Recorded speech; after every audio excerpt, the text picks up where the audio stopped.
El 26 de febrero de 1959, Yuri Yudin se despertó a las 5 de la mañana, aunque el despertador estaba puesto a las 7. El sueño se desvaneció al instante, como si alguien lo hubiera arrancado de la oscuridad. Estaba tumbado en una estrecha cama de metal en la habitación de la residencia estudiantil del Instituto Politécnico de los Urales y miraba al techo. Afuera, Sverdlovsk aún dormía bajo la nieve de febrero. La habitación estaba fría, y él veía su propia respiración convertirse en una ligera neblina.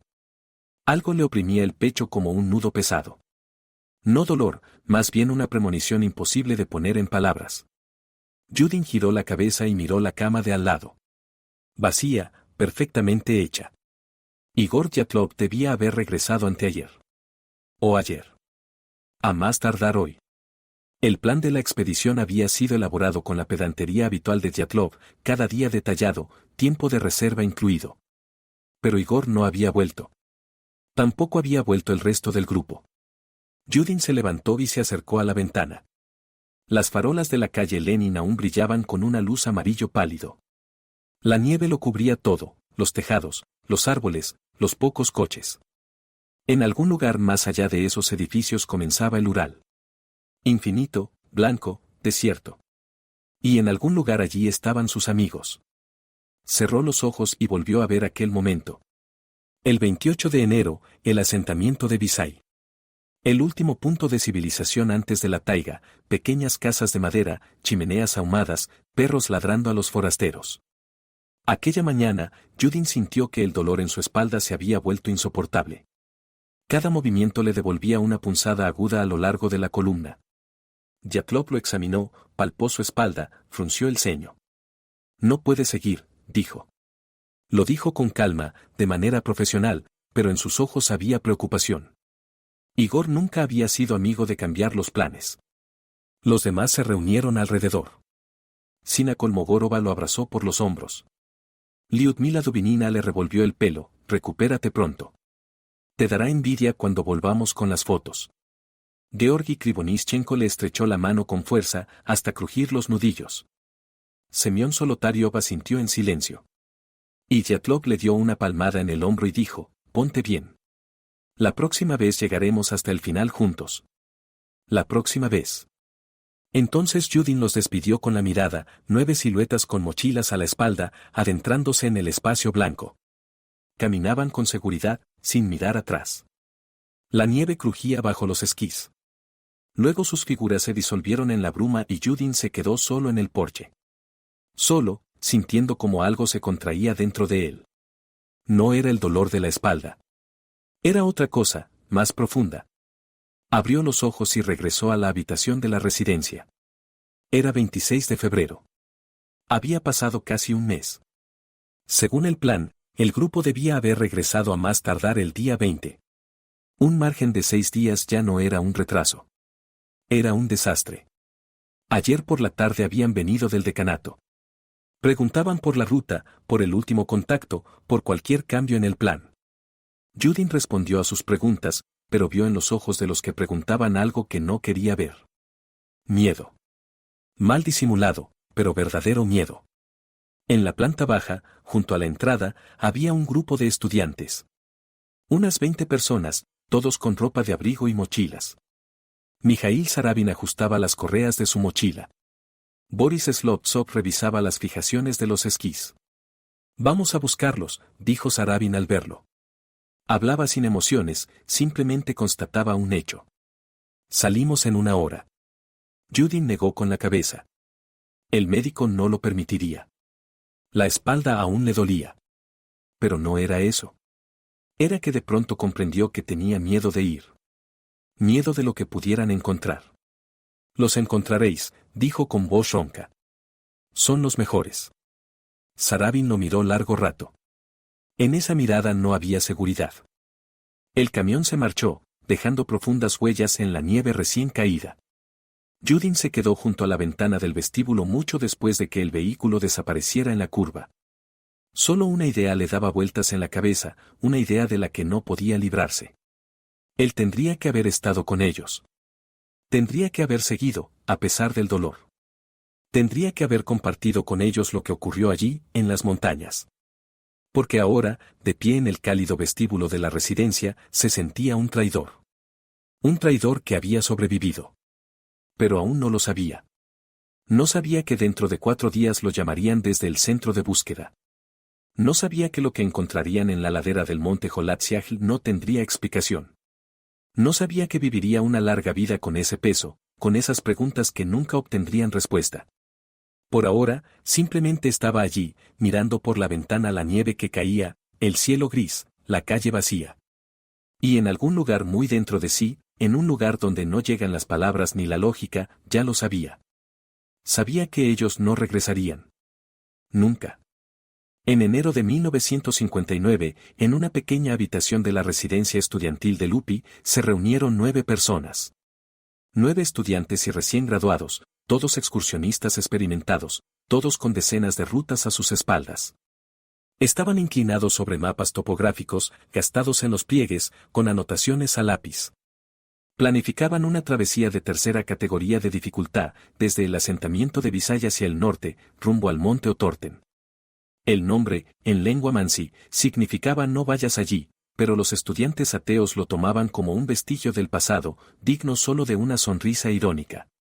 Igor Yatlov, de 23 años, líder del grupo, era de esos hombres incapaces de hacer algo a medias. Delgado, de estatura media, cabello oscuro cuidadosamente recortado y ojos grises atentos. Sus amigos bromeaban diciendo que en vez de cerebro tenía un archivo, recordaba todo, cada detalle de cada expedición. Pero lo principal no era eso. Yatlov nunca arriesgaba sin necesidad. Un héroe muerto es un mal héroe, decía, y en esa frase no había cinismo, solo cálculo sobrio. Zinaida Kolmogorova, 22 años, cabello claro recogido en una cola y mirada directa y abierta. Maestra del deporte en turismo, era una de esas chicas que no temían al frío, ni a la suciedad, ni al cansancio. Tenía un novio, Boris, estudiante de geología. Discutieron antes del viaje. Boris dijo que ir a las montañas en invierno era una locura. Zina respondió que él no lo entendía. Lo último que le dijo, cuando vuelva, hablaremos. Lyudmila Dubinina, 20 años, la más joven de las chicas. Rostro redondeado, cabello oscuro, una sonrisa que aparecía fácil y a menudo. Soñaba con una familia, marido, 3 hijos, una casa en las afueras, un jardín, un perro. Antes del viaje escribió una carta a sus padres de 3 páginas, donde contaba la ruta y terminaba con las palabras, no se preocupen. Estoy en buenas manos. Su madre guardó aquella carta en una cajita y la releía cada año, en el aniversario. Semyon Solotaryov, 38 años, el mayor del grupo, veterano de guerra. No le gustaba hablar del frente, pero las cicatrices hablaban por él. En su brazo izquierdo, del codo a la muñeca, se extendía una marca irregular de metralla, Berlín, año 45. Tras la guerra no logró quedarse quieto, vagó por ciudades, trabajó como instructor de turismo. A los 38 valoraba este tipo de travesías mejor que a los 20. A los 20 buscas adrenalina. A los 38 busca silencio, ese silencio que solo existe en las montañas, cuando estás sentado junto al fuego y las estrellas son tan brillantes que parece que puedes tocarlas.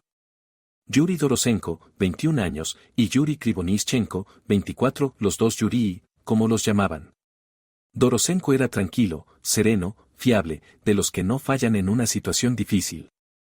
Krivonischenko, llamado Yora por el grupo, ya trabajaba como ingeniero en un complejo secreto vinculado a la industria nuclear. Era el alma del equipo, sabía cantar con la guitarra, contar historias, bromear hasta hacer reír a todos. En las expediciones, cuando todos estaban cansados y helados, Yora sacaba la guitarra y cantaba, y todo se volvía más fácil. Rustem Slobodin, 23 años, alto, ancho de hombros, fuerte. Maestro del deporte en turismo y boxeo. Estaba enamorado de una chica llamada Galia y quería proponerle matrimonio. Había comprado un anillo, escondido en un armario, esperando el momento adecuado. Pensaba, volveré del viaje, la invitaré a un restaurante, se lo diré. Al despedirse, Galia dijo, ten cuidado. Rustem se rió, siempre tengo cuidado. Ella se quedó en el andén, envuelta en su abrigo, viendo partir el tren y pensando, solo un mes. Nikolai Tibeaux-Brignoye, 24 años, alto, delgado, llevaba gafas de montura fina. Parecía un intelectual, y lo era, le gustaba leer, la música clásica, las conversaciones sobre el sentido de la vida. Pero en las expediciones se transformaba, dejaba caer la máscara de intelectual y se convertía en un auténtico hombre de la taiga. En la ciudad soy un hombre de cultura, bromeaba. En el bosque soy un oso. Alexandr Kolevatov, 24 años, el más callado del grupo. Sacaba las mejores notas, los profesores le auguraban un posgrado, una carrera científica. Pero las montañas eran más importantes que la ciencia. Sasha estaba enamorado de Lyudmila Dubinina, en secreto, sin esperanza. Para ella él era solo un amigo. Él no se declaraba, no insistía. Solo estaba allí, le ayudaba a cargar la mochila, esperando que algún día ella lo mirara de otra manera. Había tiempo de sobra. Toda la vida por delante. 9 personas. 9 destinos, caracteres, sueños. Los mejores de los mejores. El 23 de enero, un viernes por la tarde, se reunieron en la estación. El tren salía a las 8:30. En el andén hacía frío, el viento soplaba entre los vagones, pero había muchos que venían a despedirlos. Padres, amigos, compañeros de estudios. La madre de Sina Kolmogorova abrazó a su hija con fuerza, sin querer soltarla.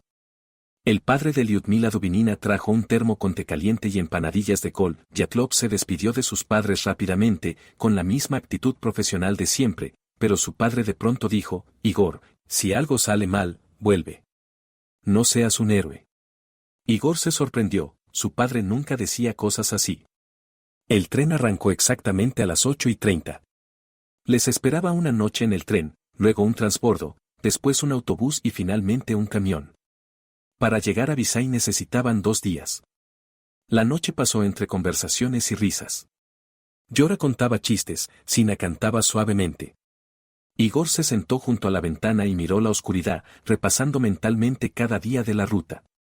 Todo calculado, todo previsto. Todo saldría bien.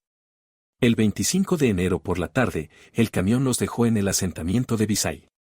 Un pequeño pueblo perdido en el borde de la civilización, unas pocas decenas de casas, un club, una tienda, una escuela. Más allá solo la taiga. La directora de la escuela los acogió y les dio una habitación. Por la noche Igor llamó a Sverdlovsk, al club turístico, habían llegado, todo en orden, saldrían a la mañana siguiente. El 26 de enero partieron. La mañana estaba clara y helada. La nieve crujía bajo los esquís tan fuerte que se oía a más de 100 metros. Casi todos los habitantes del pueblo salieron a despedirlos. El grupo entró en la taiga en fila india, uno detrás de otro. 9 siluetas con mochilas que poco a poco se perdieron entre los árboles. Los primeros días avanzaron con facilidad. El clima era bueno, la huella de esquí estable. Pasaron las noches en cabañas abandonadas de cazadores, en refugios de tierra. Por las tardes encendían un fuego, preparaban la comida, cantaban canciones.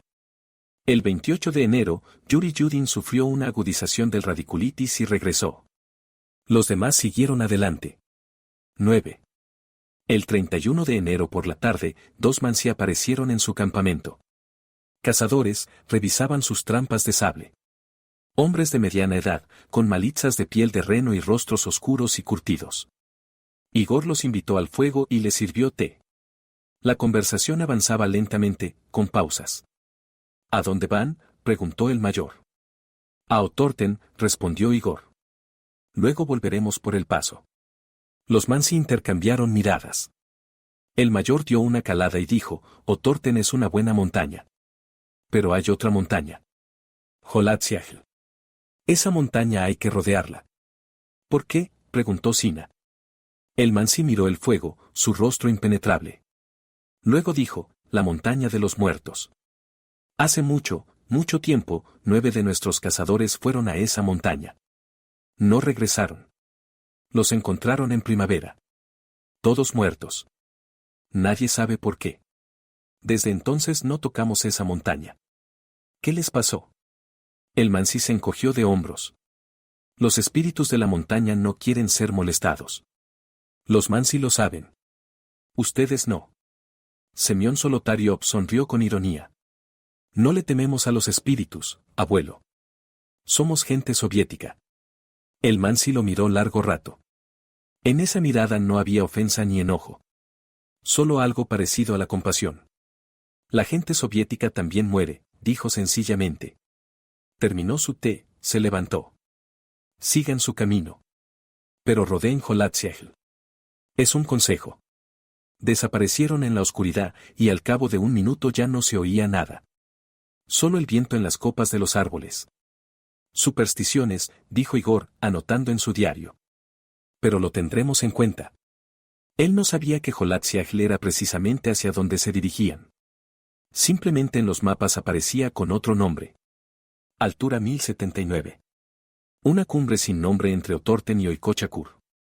El 1 de febrero salieron temprano, a las 8:30. La última entrada en el diario de Dyatlov, salida 8:30. Vamos hacia el paso. Tiempo variable, viento en aumento. Las fotografías de ese día, reveladas después, los muestran avanzando por el bosque. Nieve hasta las rodillas, los árboles formando una pared espesa. Luego empieza la subida, el bosque se aclara, el viento se intensifica. La última fotografía, el grupo montando la tienda en una ladera desnuda. Al fondo, una montaña que asciende. El cielo cubierto de nubes grises. El viento tan fuerte que varias personas sujetan la tienda para que no se la lleve. El lugar era extraño. Los excursionistas experimentados nunca acampan en una ladera abierta cuando a 1 kilómetro cuesta abajo hay bosque. En el bosque puedes guarecerte del viento, encender un fuego, pasar la noche con calor. En la ladera solo hay viento, frío y nieve. ¿Por qué eligieron ese lugar? Quizá querían cruzar el paso antes de que oscureciera, pero no lo lograron. Quizá se desviaron en medio de la ventisca. Quizá hubo razones que solo ellos conocían. Pero el hecho es el hecho, montaron la tienda en la ladera de la montaña Holatziagl a unos 1100 metros de altura. Era un lugar golpeado por todos los vientos. Los árboles más cercanos estaban 1,5 kilómetros cuesta abajo. Por la tarde, la temperatura debía caer a 25 o 30 grados bajo cero. Montaron la tienda, fijaron los vientos con esquís y bastones, el suelo estaba demasiado duro para las estacas. Dentro colocaron mochilas, cosas, equipo. 9 personas en una tienda, estrecho, pero más cálido. Hacer fuego con ese viento era imposible, así que calentaban la comida con el hornillo. Algo sencillo, gachas con carne enlatada, tal vez. O una sopa de concentrados. Oscurecía rápido. Entraron a la tienda y cerraron la entrada. Dentro hacía más calor, no calor, pero soportable. Extendieron los sacos de dormir en 2 filas, cabeza con cabeza, los pies hacia la salida. Se quitaron las botas de fieltro, desataron las botas. Tal vez conversaron, tal vez Yora tocó la armónica. Tal vez simplemente yacieron en silencio, escuchando el aullido del viento afuera, el susurro de la nieve golpeando la lona. Estaban cansados. Querían dormir. Una tarde normal de una travesía normal. Mañana sería un nuevo día, una nueva etapa. Todo según el plan. Por las pertenencias que luego encontrarían, es posible reconstruir sus últimas horas. Las cámaras estaban cuidadosamente guardadas en sus fundas. Los diarios apilados. La ropa doblada junto al borde de la tienda. Las botas de fieltro junto a la entrada. Se preparaban para dormir. Pero algo ocurrió. Afuera aullaba el viento. La nieve caía sobre la tienda con un susurro uniforme. Sobre ellos un cielo sin estrellas. Las montañas alrededor como guardianes silenciosos. Y silencio. Ese silencio que solo existe en las montañas. Un silencio en el que cada sonido es audible. Silencio antes de la tormenta. El 22 de febrero, el grupo de búsqueda se adentró en las montañas. Estudiantes voluntarios, militares, cazadores locales. El norte del Ural en febrero es un espacio blanco infinito, donde el hombre se vuelve un punto invisible y las huellas desaparecen bajo la nieve en pocas horas. Los primeros días no dieron resultados. Los helicópteros sobrevolaban la taiga, los esquiadores revisaban la zona, pero las montañas guardaban silencio. El 26 de febrero, en el 4.º día de búsqueda, Mijail Sarabin vio algo extraño en la ladera. Avanzaban por la ladera oriental de Holatziagl, moviéndose despacio, examinando cada protuberancia, cada sombra en la nieve. Más de 1000 metros de altura, el viento tan fuerte que tumbaba, la visibilidad pobre. Sarabin casi pasó de largo cuando algo lo hizo detenerse. Una irregularidad bajo la nieve. Demasiado simétrica, demasiado geométrica para ser natural. Llamó a los demás y empezaron a cavar. Con las manos, con los bastones, con lo que tuvieran. La nieve estaba compacta, dura, cavaron largo rato. Y cuando lo desenterraron, Sarabin sintió como algo frío le subía por la columna. La tienda. Cubierta de nieve, medio destruida por el viento, pero reconocible. Una tienda estándar de lona, como las que usan todos los grupos de excursionistas. Pero había en ella algo que no encajaba, algo que hacía que las entrañas se encogieran en un nudo apretado. La tienda estaba cortada desde dentro. Largos cortes descendían de arriba abajo, como si alguien, en una prisa loca, se hubiera abierto camino hacia afuera. No desabrochó la entrada, sino que cortó la lona, haciéndola jirones con un cuchillo o algo afilado. Varios cortes, caóticos, desesperados. Sarabin rodeó la tienda, miró hacia adentro por uno de los cortes, y lo que vio le pareció aún más extraño. Dentro reinaba el orden. No el orden de antes de una partida, sino el de un espacio vivido. Las mochilas estaban apoyadas a lo largo de las paredes. Los diarios apilados sobre una de las mochilas. Las cámaras en sus fundas. Comida, tocino cortado en lonchas finas sobre una tabla, pan envuelto en un trapo, azúcar en una bolsita. Todo ordenado, todo en su sitio. Los sacos de dormir estaban colocados en 2 filas, algunos desabrochados, como si alguien acabara de salir de ellos. La ropa, quitada y cuidadosamente doblada junto al borde de la tienda. Las botas de fieltro ordenadas por pares junto a la entrada. Las botas de cuero desatadas. Pero no había gente. Uno de los miembros del grupo de búsqueda, un cazador mansilla mayor, rodeó la tienda, se agachó, examinando la nieve. Luego se levantó y asintió en dirección a la pendiente, hacia abajo. Huellas, dijo. Las huellas estaban casi cubiertas de nieve, pero aún se distinguían. 8, quizá 9 pares de huellas que se alejaban de la tienda ladera abajo. No de forma caótica, no en pánico. En fila, casi en línea recta. Como si las personas caminaran organizadamente, con algún propósito. Pero lo extraño era otra cosa. Eran huellas de pies descalzos. Y de pies en calcetines. El cazador se agachó junto a una de las huellas, pasó la mano por encima de la marca. Descalzos, dijo. Con este frío. Aquella noche hacía 30 bajo cero. Las huellas llevaban hacia abajo, hacia el borde del bosque, que se veía más abajo como una franja oscura. 1,5 kilómetros. 1,5 kilómetros por la nieve, en la oscuridad, con heladas de 30 grados bajo cero, sin calzado. ¿Qué los obligó a irse? ¿Qué había en la tienda para que la muerte por frío pareciera un mal menor? Sarabin se quedó de pie mirando la tienda rasgada, las cosas ordenadas en su interior, las huellas que iban cuesta abajo, y no podía entender. No lograba encajar la imagen en su mente. Cada detalle contradecía a otro. El orden en la tienda hablaba de una tarde normal. Los cortes hablaban de pánico. Las huellas hablaban de una salida organizada. Los pies descalzos hablaban de locura. Bajemos, dijo el jefe del grupo de búsqueda. Sigamos las huellas. Bajaron por la ladera, donde las huellas los guiaban. El viento soplaba por la espalda, la nieve les golpeaba la cara. Delante se recortaba el bosque, oscuro, denso, silencioso. Llegaron al bosque al atardecer. El sol se hundía en el horizonte, tiñendo la nieve de tonos rosados y azules. Las huellas los llevaron a un gran cedro en el límite del bosque. El árbol estaba solo, algo apartado del resto, y aún en el crepúsculo se veía que algo no estaba bien. Las ramas a 4 o 5 metros de altura estaban rotas. Roturas frescas, la madera blanca aún sin oscurecer. Como si alguien hubiera trepado al árbol, rompiendo ramas y lanzándolas al suelo. Bajo el cedro yacían 2 cuerpos. Yuri Dorosenko y Yuri Krivonischenko. Los 2 Yuri. Uno yacía boca arriba, el otro de lado, casi frente a frente, separados por unos metros. Ambos estaban casi desnudos. Dorosenko llevaba solo ropa interior y jirones de camisa. Krivonischenko, calzoncillos y camiseta. Descalzos. La piel gris, cerosa, cubierta por una fina capa de escarcha. Junto a ellos, los restos de una hoguera. Brasas, ramas carbonizadas, un círculo de nieve derretida alrededor. La hoguera se había consumido y apagado, pero era evidente que había ardido un buen rato. Las ramas cercanas estaban chamuscadas, la nieve derretida y convertida en una costra de hielo. Sarabin se agachó junto a los cuerpos, obligándose a mirar. Las manos de ambos estaban despellejadas hasta sangrar. Las uñas rotas, la piel de las palmas arrancada. Habían trepado al cedro en la oscuridad, en pleno frío, rompiendo ramas con las manos desnudas. ¿Para qué? Para la hoguera. Para mantener el fuego, para calentarse, para sobrevivir.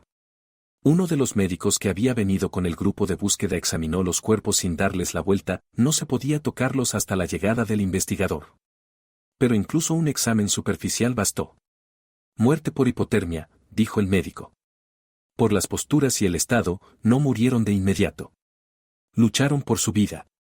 Los rostros de los muertos atormentaron durante mucho tiempo a quienes los vieron. El criminalista Lev Ivanov, que llevaba el caso, decía que no podía olvidar la expresión de sus caras. No era terror. No era agonía. Era concentración. Determinación. Como si hubieran luchado hasta el final, intentando sobrevivir, sin rendirse. Cerca de la hoguera encontraron jirones de ropa chamuscados por los bordes.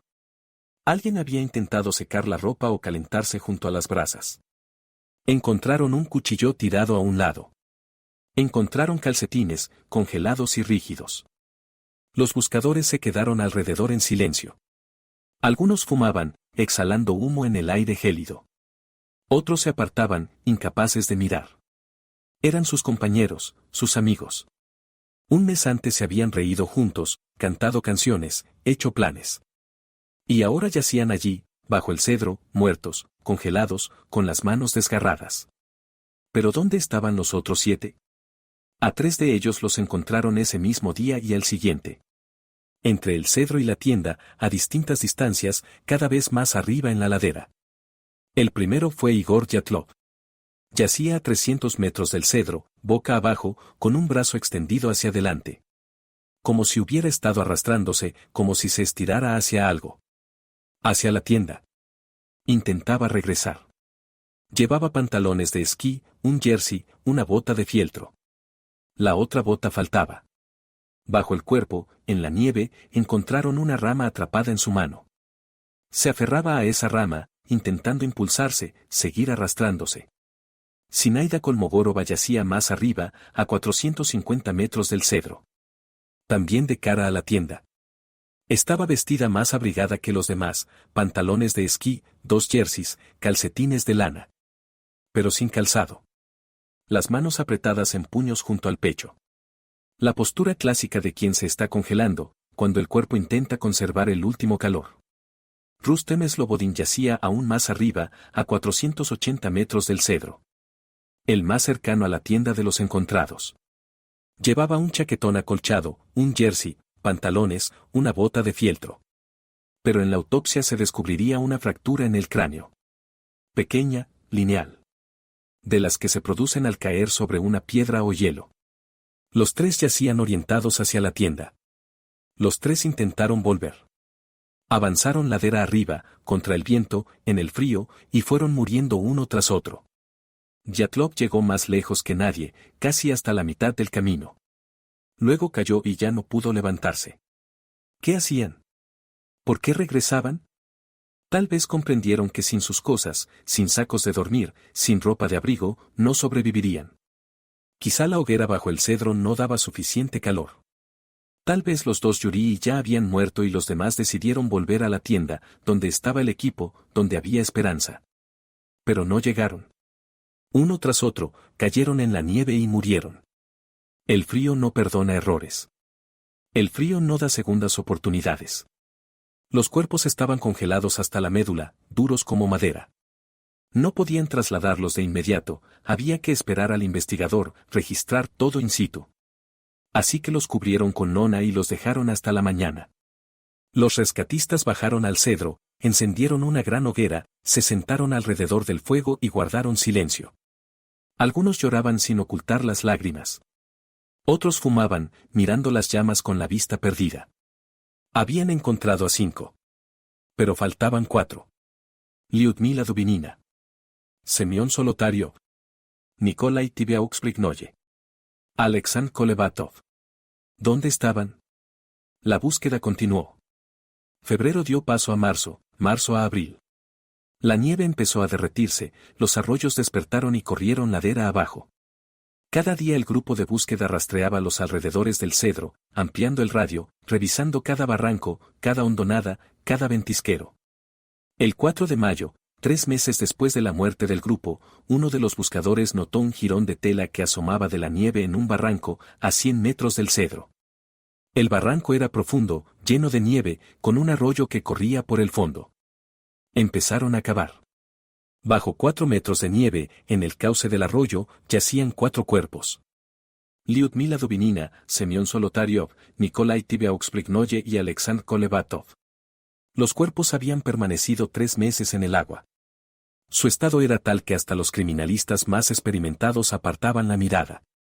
Pero eso no era lo principal. Lo principal comenzó cuando el forense Boris Vozrozdenich realizó la autopsia y redactó su informe.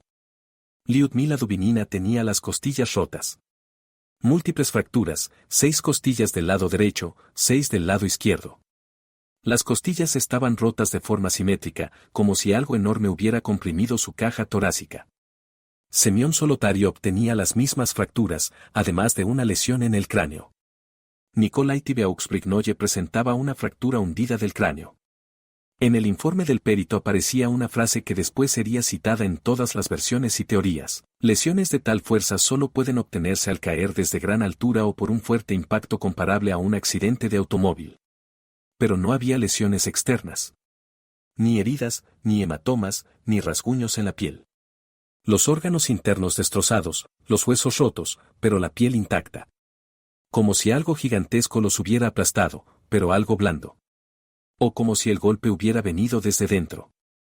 A Dubinina le faltaban los ojos y la lengua. El perito lo explicó como un proceso natural de descomposición, efecto del agua. El cuerpo había estado 3 meses en el arroyo, los tejidos blandos se destruyen primero. Pero muchos no creyeron esa explicación. Demasiado selectivo. Demasiado extraño. La ropa de los cuerpos era otro enigma. A Solotaryov le encontraron una chaqueta y un jersey que evidentemente pertenecían a otros miembros del grupo. Dubinina llevaba unos pantalones recortados de Krivonischenko, el mismo que yacía bajo el cedro casi desnudo. Los demás llevaban jirones de ropa que no eran suya. La imagen que se formaba era terrible y comprensible a la vez. Los vivos desnudaban a los muertos. Cuando los 2 Yurii murieron junto a la hoguera, los demás les quitaron la ropa para intentar calentarse. El último intento desesperado de sobrevivir. El último paso al borde de lo humano. Y había otro hecho que el investigador Lev Ivanov incluyó en el protocolo, pero luego le ordenaron retirar. Algunas muestras de ropa tomadas de los cuerpos mostraron un nivel elevado de radiación. No en toda la ropa, solo en algunos fragmentos. La contaminación radiactiva era pequeña, pero medible. ¿De dónde? Yora Krivonischenko trabajaba en un complejo secreto relacionado con la industria nuclear. Quizás su ropa estaba contaminada antes de la expedición. Pero entonces, ¿por qué había radiación también en la ropa de otros? Los 4 del barranco vivieron más que los demás. Llegaron hasta allí, construyeron una especie de refugio con ramas, se encontraron ramas cortadas y dispuestas a modo de tarima en el barranco. Tal vez intentaron protegerse del frío. Tal vez de otra cosa. Y después ocurrió algo. Algo que les rompió las costillas y los cráneos. Algo que no dejó marcas en la piel. Los rescatistas estaban de pie al borde del barranco, mirando la lona que cubría los cuerpos. 4 de mayo. El sol brillaba fuerte, la nieve se derretía, los pájaros cantaban en el bosque. La primavera había llegado a las montañas. Pero la primavera había llegado demasiado tarde. 9 personas salieron de excursión en enero. 9 de los mejores, experimentados, fuertes. Los 9 yacían ahora bajo la lona, esperando ser trasladados a Sverdlovsk, donde los aguardaban padres, amigos, funerales. Los 9 estaban muertos. Y nadie sabía por qué. El año 1959 fue especial. La Guerra Fría había alcanzado su punto álgido. La Unión Soviética y los Estados Unidos competían en la creación de armas nucleares, misiles y tecnologías secretas. Cada bando probaba, desarrollaba y ocultaba a la otra parte sus logros. El cielo del planeta era surcado por misiles balísticos, la atmósfera se contaminaba con residuos radiactivos de explosiones terrestres y aéreas. El mundo se balanceaba al borde del abismo, todos lo sabían, pero pocos hablaban de ello en voz alta. El norte del Ural no era una zona turística de recreo. Era un territorio cerrado, donde se realizaban pruebas. Los polígonos militares se extendían cientos de kilómetros. Las minas se internaban profundamente en la tierra. Instalaciones secretas se escondían en la taiga, no aparecían en los mapas, no llevaban carreteras hasta ellas. Solo vías estrechas de tren industrial, solo caminos de tierra, solo pases y controles. Los habitantes locales sabían, si ves algo extraño, calla. Si oyes una explosión, olvídala. Si encuentras restos, no los toques y sigue tu camino. Los Mansi, pueblo originario de esos lugares, durante siglos habían evitado ciertas montañas. Jolatsiagl era una de ellas. En su idioma el nombre significaba montaña de los muertos o no vayas allí.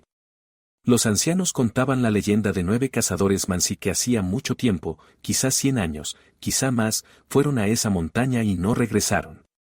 Los encontraron en primavera, a los 9, muertos. ¿De qué murieron? Nadie lo entendió. No había heridas, ni rastros de lucha. Simplemente yacían allí, como si se hubieran dormido y no despertaran. Desde entonces los Mansi no tocaban esa montaña. No ponían trampas allí, no cazaban, no recogían bayas. La montaña era tabú, lugar de poder, lugar donde los espíritus no quieren gente. Los Mansi conocían sus montañas, sabían por dónde se podía caminar y por dónde no. Sabían que la naturaleza tiene sus propias leyes, más antiguas que las humanas, y que romperlas es peligroso. Pero los estudiantes soviéticos no creían en leyendas. Creían en la ciencia, en la técnica, en que el hombre es dueño de la naturaleza. Las montañas no son más que piedra y nieve. Los espíritus no existen. Los tabúes son restos del pasado. Se puede ir a cualquier parte si se tiene mapa, brújula y experiencia. Y se fueron. Mientras tanto, en el cielo sobre los Urales ocurría algo extraño. En febrero del 1959 varios testigos en diferentes puntos de la región observaron fenómenos inusuales. Esferas luminosas que se desplazaban en silencio, dejando tras de sí una estela brillante. Luces que colgaban en el aire, pulsaban, cambiaban de color de naranja a blanco y luego se apagaban. Un grupo de estudiantes de Lupi que recorría una ruta turística a 50 kilómetros del paso de Dyatlov vio uno de esos objetos la noche del 1 de febrero. Yuri Sogrin, jefe de aquel grupo, declaró más tarde ante el investigador. Contó cómo estaban sentados alrededor del fuego cuando de pronto alguien gritó, «Miren». Sobre el horizonte, bajo, sobre las montañas, se elevaba una esfera naranja brillante. De tamaño semejante a la luna, quizá un poco mayor. Se movía despacio, suavemente, en absoluto silencio. Estuvo colgada en el aire varios minutos, pulsando, como si respirara. Luego empezó a palidecer y se apagó lentamente, disolviéndose en la oscuridad. Los estudiantes se quedaron mirando, incapaces de apartar la vista. Alguien supuso que era aurora boreal, pero todos sabían que la aurora no se ve así. Otro dijo, un meteoro. Pero los meteoros no se quedan suspendidos en el aire. Los militares explicaron aquello como pruebas de misiles. El polígono de Kapustin Yar estaba lejos, pero las trayectorias de vuelo podían pasar sobre los Urales. Los misiles balísticos, en cierta fase de su vuelo, brillan, dejan estela, se ven a cientos de kilómetros. Es posible que fueran misiles. Pero los misiles no explicaban lo ocurrido con el grupo de Dyatlov. El investigador Lev Ivanov llevó el caso durante 3 meses. Tenía 42 años, trabajaba en la Fiscalía de la región de Sverdlovsk desde hacía más de 15, había investigado decenas de homicidios, suicidios y accidentes. Era un criminalista experimentado, un hombre racional, poco dado a fantasías. Acostumbrado a confiar en los hechos, las pruebas, la lógica. Pero este caso era distinto. Cada evidencia generaba nuevas preguntas en lugar de respuestas. La tienda cortada desde dentro, pero en orden por dentro. Las huellas bajan de forma organizada, pero la gente va descalza. Los cuerpos junto a la hoguera con las manos destrozadas, pero la expresión del rostro es tranquila. Los cuerpos del barranco con las costillas rotas, pero sin daños externos. Radiación en la ropa, pero no en toda. Cada hecho no encajaba con los otros. Ivanov viajó varias veces al lugar de los hechos. Examinó la ladera, la tienda, el cedro, el barranco. Habló con los rescatistas, con los habitantes locales, con los Mansi. Estudió la ruta del grupo, leyó los diarios, miró las fotografías. Intentó comprender la cronología de aquella noche, reconstruir la secuencia de los acontecimientos. Pero cuanto más sabía, menos entendía. En los protocolos quedó una anotación extraña, escrita de puño y letra por Ivanov: se han detectado huellas de una influencia inusual sobre el terreno. ¿Qué quería decir con eso? No lo precisó. En otro lugar, se requiere consulta de especialistas en fenómenos atmosféricos. ¿Qué especialistas? ¿Sobre qué fenómenos? Registró la radiación con honradez, por deber profesional. Las muestras de ropa se enviaron a peritaje, se obtuvieron resultados, niveles por encima del fondo. Lo incluyó en el protocolo. Y luego recibió una llamada de Moscú. Una conversación breve, sin explicaciones. Eliminar la mención de la radiación de los materiales del caso. Eliminar la mención de las esferas luminosas. Cerrar el caso lo antes posible. En mayo de 1959 el caso fue oficialmente cerrado. La resolución era corta, ambigua, sin concreción: dar por terminada la investigación del caso sobre la muerte del grupo turístico de Dyatlov por ausencia de indicios de delito. Se ha establecido que el grupo murió como resultado de la acción de una fuerza imposible de superar, que los turistas no pudieron vencer. Fuerza imposible de superar. ¿Qué es eso? ¿Una avalancha? ¿Una tormenta? ¿El frío? ¿O algo más, de lo que no se puede hablar en voz alta? Los materiales del caso fueron clasificados. Solo los familiares de las víctimas obtuvieron acceso, y aún así, parcial. Las fotografías del lugar, los testimonios de los testigos, los peritajes, todo fue a parar a una carpeta cerrada que guardaron en el archivo. La portada llevó la marca secreto hasta finales de los años 80. Lev Ivanov vivió hasta los años 90. Cuando la Unión Soviética se derrumbó y la censura se debilitó, concedió varias entrevistas. Hablaba con cautela, escogiendo las palabras, pero hablaba. Yo mismo vi esas esferas luminosas, dijo en una de las entrevistas. Cuando estuve en el lugar de los hechos, en marzo del 1959. De noche, sobre las montañas. Eran reales. No eran alucinaciones, ni aurora boreal. No sé qué eran, pero allí estaban. Me ordenaron cerrar el caso, dijo en otra entrevista. Me ordenaron quitar de los protocolos toda mención de esos objetos. Me dijeron que eran pruebas, que no era asunto mío, que había que escribir sobre una fuerza imposible de superar y poner punto final. Yo era investigador, cumplía órdenes. No sé qué mató a esos chicos, dijo poco antes de morir. Pero sé que no fue un accidente corriente. En más de 60 años se propusieron más de 100 versiones. Cada una explicaba algo, pero ninguna lo explicaba todo. La avalancha. La versión más racional. El grupo oyó el ruido de una avalancha incipiente, cortó la tienda en pánico y salió corriendo. Pero en el lugar donde estaba la tienda no había rastro de avalancha. La capa de nieve era uniforme, intacta. La tienda seguía allí, cubierta de nieve, sí, pero no destruida, no aplastada por toneladas de nieve. ¿Y por qué no regresaron cuando comprobaron que no había avalancha? ¿Por qué caminaron de forma organizada en vez de dispersarse en distintas direcciones? Y lo principal, ¿de dónde salieron las lesiones de los 4 del barranco, como si algo los hubiera aplastado, si no hubo avalancha? El infrasonido. Versión propuesta por físicos. En ciertas condiciones, el viento al rodear las montañas genera ondas infrasónicas. Frecuencia por debajo del umbral del oído humano, pero con efectos sobre el organismo. El infrasonido provoca pánico, terror inexplicable, alucinaciones, puede llevar a actos irracionales. Bajo su influencia, la gente huye sin comprender de qué, pierde el control de sí misma. Es una versión bonita, científica, pero no explica las lesiones. No explica la radiación. No explica por qué el grupo caminaba de forma organizada si era pánico. Pruebas militares. Tal vez el grupo entró por casualidad en una zona de pruebas secretas. Tal vez los alcanzó una nube procedente de la explosión de un misil o de otra arma. Eso explicaría la radiación. Explicaría por qué se clasificó el caso. Explicaría por qué ordenaron borrar los hechos incómodos. Pero ¿por qué el cuadro tan extraño en el lugar? ¿Por qué la tienda cortada desde dentro? ¿Por qué los militares no retiraron la ropa radiactiva si querían ocultar huellas? ¿Por qué los archivos siguen cerrados si ha pasado tanto tiempo? El rayo en bola. Un raro fenómeno atmosférico, poco estudiado incluso hoy. Una esfera luminosa de plasma que puede entrar en espacios cerrados, moverse contra el viento, producir quemaduras, afectar a la psique. Es posible que un rayo en bola hubiera entrado en la tienda y el grupo, horrorizado, saliera corriendo. Pero ¿por qué no había quemaduras en los cuerpos? ¿Por qué en la tienda no había olor a quemado? ¿Y de dónde iba a salir precisamente allí, precisamente esa noche? El ataque.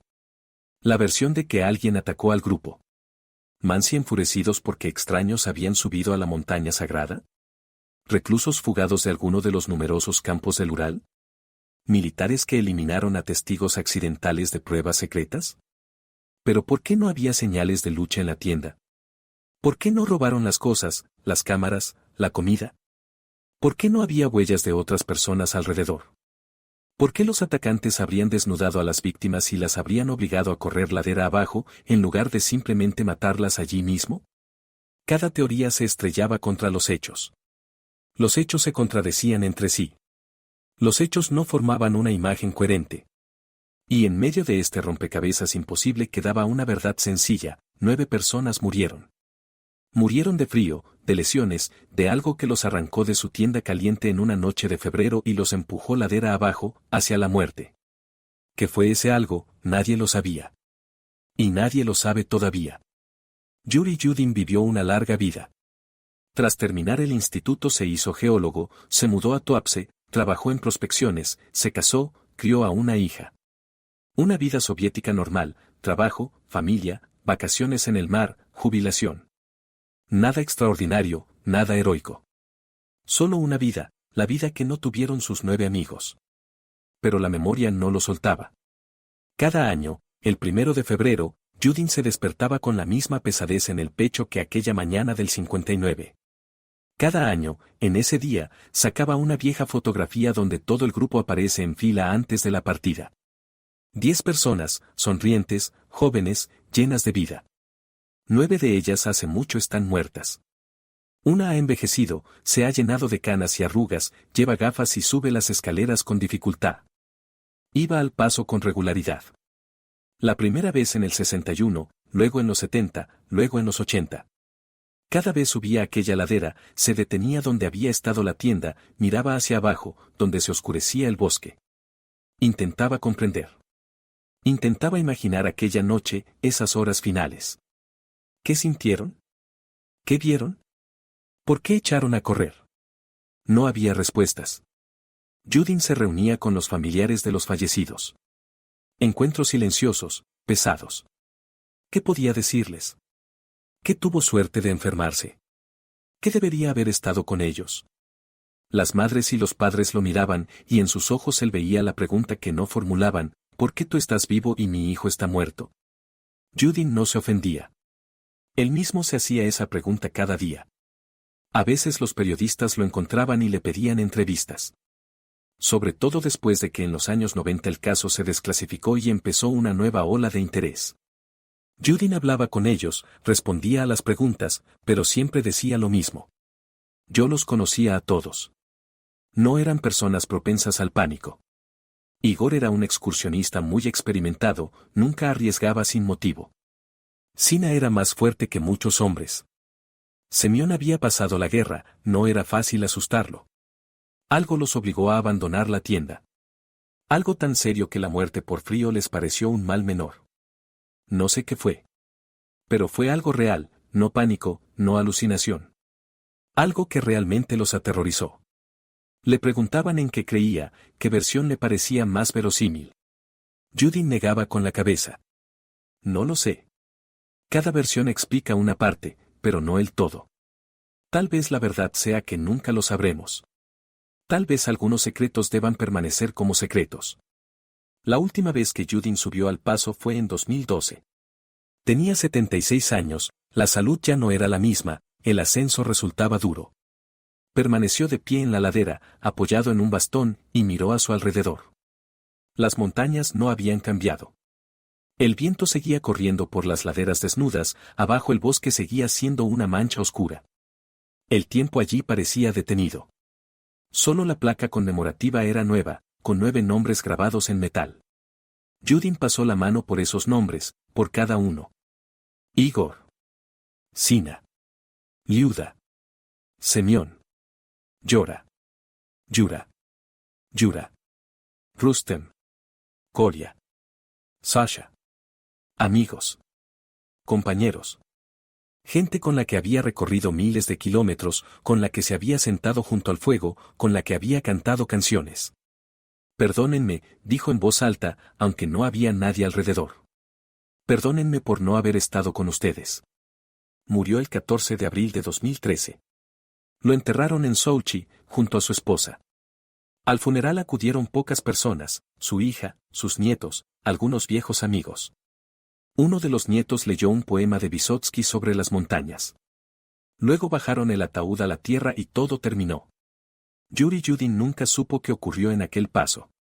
Se llevó este misterio consigo, como se lo llevaron 9 de sus amigos medio siglo antes. Los familiares de las víctimas vivieron con ese dolor hasta el final de sus días. La madre de Lyudmila Dubinina guardaba la carta de su hija en una cajita. Aquella misma carta en la que Lyuda escribía, no se preocupen. Estoy en buenas manos. Cada año, en el cumpleaños de su hija, sacaba la carta, la releía y lloraba. Sobrevivió a su hija 30 años, pero nunca llegó a aceptar la pérdida. El padre de Sina Kolmogorova, tras la tragedia, se volvió huraño, se encerró en sí mismo. Casi no hablaba, no sonreía. Su esposa decía que una parte de su alma había muerto junto con su hija. Murió en los 70, de un infarto. Los médicos dijeron que su corazón no aguantó. Pero su esposa sabía que su corazón se había roto ya en el 59. Galia, la novia de Rustem Slobodin, nunca se casó. Les decía a sus amigas, ¿para qué, si el verdadero amor fue uno solo, y terminó? Trabajó como maestra, crió a sus sobrinos, llevó una vida tranquila y solitaria.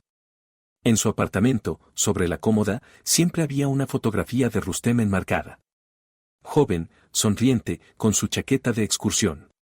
Boris, el novio de Sina, se casó unos años después de la tragedia.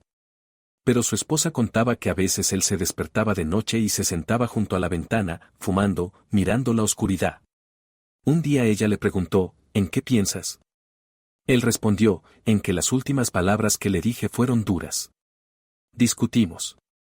Le dije que ella no entendía, que ir a las montañas en invierno era una locura. Y ella respondió, tú no entiendes. Y se fue. No alcancé a pedirle perdón. Los familiares se reunían cada año, en el aniversario de la tragedia. Iban a Ekaterimburgo, así pasó a llamarse Sverdlovsk tras la caída de la Unión y dejaban flores en el monumento del cementerio Mijailovsky.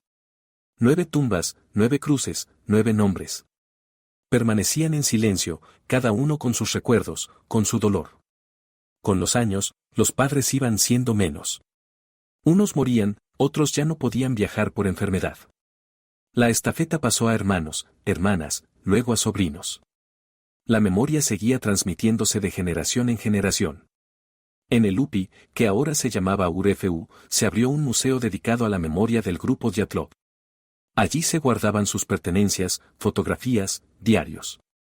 Los estudiantes iban, miraban las fotos descoloridas de aquellos jóvenes, leían las notas en los diarios de campaña, y aquello ya no era solo una tragedia del 59.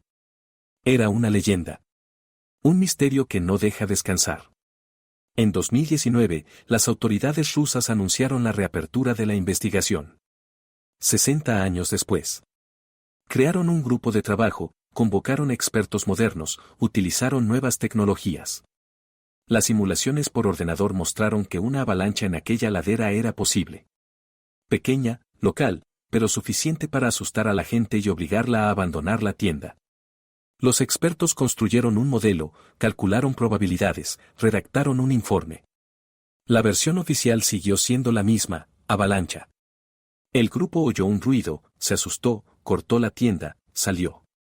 Luego la avalancha no ocurrió o fue mínima.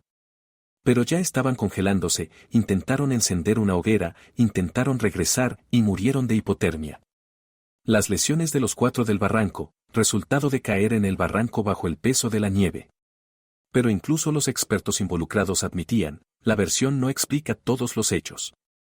No explica la radiación. No explica la organización de las huellas. No explica por qué la gente levantó el campamento en una zona propensa a avalanchas, en una ladera abierta. No explica muchas pequeñas inconsistencias que no encajan en una imagen coherente. El caso se cerró formalmente por segunda vez. Pero el misterio quedó. Quedó en los libros, en las películas, en las investigaciones documentales que aparecen cada año.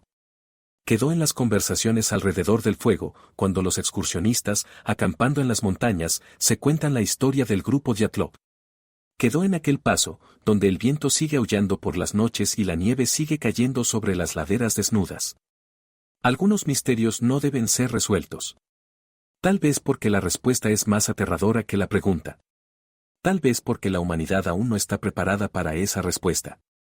O tal vez simplemente porque el mundo es más grande que nuestra comprensión y en él existen lugares, sucesos, fenómenos que no caben en los límites de la ciencia y la lógica. 9 personas conocen la verdad. Pero callan. Callan desde hace 67 años.